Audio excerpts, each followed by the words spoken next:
தீர்மானம் வந்து தவறான முன்னுதாரணம். இது வந்து என்றைக்குமே நீட் தேர்வை ரத்து செய்ய முடியாதுன்னு பாஜக தெரிவிச்சிருக்காங்க.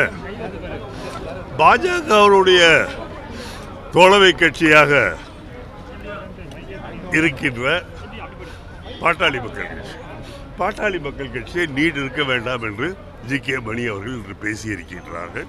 வரவேற்கத்தக்க. கடந்த காலங்களில் நேரு அவர்களை விமர்சனம் செய்த இந்த பாஜக தற்போது இந்திரா காந்தி அவர்களையும் அவர்கள் கொண்டு வந்து எமர்ஜென்சியும் வைத்து பேசிட்டு இருக்காங்க. இது எப்படி பாஜகவுக்கு யாரையும் விமர்சனம் செய்வதற்கு அருகதை கிடையாது. அவர்களுடைய 10 ஆண்டு ஆட்சி எப்படி இருந்தது என்று எல்லோருக்கும் தெரியும். மிகவும் மோசமான ஆட்சியாக இருந்தது.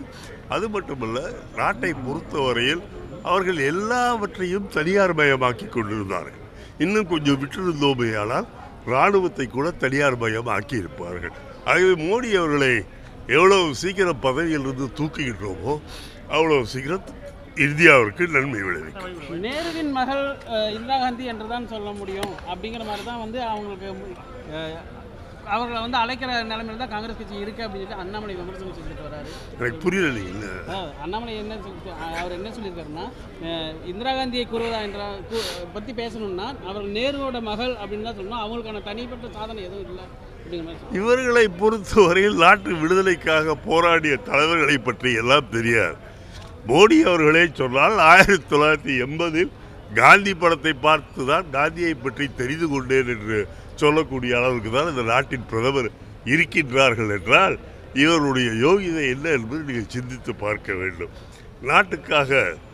நாட்டின் விடுதலைக்காக பாடுபட்டவர்கள், பாகிஸ்தானில் இருந்து நாட்டை காப்பாற்றியவர்கள், குறிப்பாக இந்திரா காந்தி பாகிஸ்தான் வாலாட்டியது என்ற காரணத்திற்காகவே பாகிஸ்தானை 2ஆக உடைத்து பங்களாதேஷை ஏற்படுத்தினார்.